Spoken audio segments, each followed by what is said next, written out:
ನಮಸ್ಕಾರ ಸ್ನೇಹಿತರೆ, ಏಷ್ಯಾ ಕಪ್ನ ಫೈನಲ್ನಲ್ಲಿ ಸೋತ ಭಾರತ ಮಹಿಳಾ ತಂಡ ಬಳಿಕ ದುಃಖದಿಂದ ಮಾತನಾಡಿದ ಭಾರತ ತಂಡದ ನಾಯಕಿ ಹರ್ಪ್ರೀತ್ ಕೌರ್. ಸೋಲಿಗೆ ತಿಳಿಸಿದ ಕಾರಣವಾದರೂ ಏನು? ಹಾಗಾದರೆ ಈ ಸುದ್ದಿಯ ಸಂಪೂರ್ಣ ಮಾಹಿತಿ ಏನು ಎಂಬುದನ್ನು ಈ ವಿಡಿಯೋದಲ್ಲಿ ತಿಳಿಸ್ಕೊಡ್ತಾ ಹೋಗ್ತೀನಿ.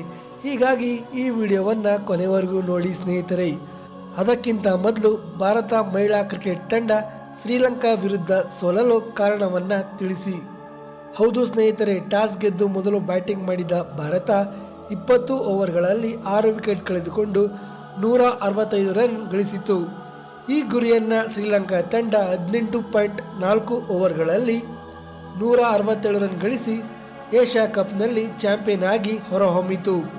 ಈ ಸೋಲಿನ ಬಳಿಕ ಮಾತನಾಡಿದ ಭಾರತ ತಂಡದ ನಾಯಕಿ ಹರ್ಪ್ರೀತ್ ಕೌರ್, ನಾವು ಈ ಟೂರ್ನಿಯಲ್ಲಿ ಎಲ್ಲ ಪಂದ್ಯವನ್ನು ಉತ್ತಮವಾಗಿ ಆಡಿದ್ದೇವೆ, ಆದರೆ ಫೈನಲ್ ಪಂದ್ಯದಲ್ಲಿ ಸಾಕಷ್ಟು ಎಡವಟ್ಟುಗಳನ್ನು ಮಾಡಿಕೊಂಡಿದ್ದೆವು.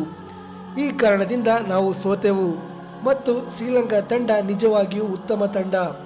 ಅವರು ಈ ಪಂದ್ಯದಲ್ಲಿ ನಮ್ಮ ತಂಡಕ್ಕಿಂತ ಉತ್ತಮವಾಗಿ ಆಡಿದ್ದಾರೆ ಎಂದು ಹೇಳಿಕೆಯನ್ನು ನೀಡಿದ್ದಾರೆ. ಈ ವಿಡಿಯೋವನ್ನು ಕೊನೆವರೆಗೂ ನೋಡಿದ್ದಕ್ಕೆ ಧನ್ಯವಾದಗಳು ಸ್ನೇಹಿತರೆ. ಮುಂದಿನ ವಿಡಿಯೋದಲ್ಲಿ ಸಿಗ್ತೀನಿ.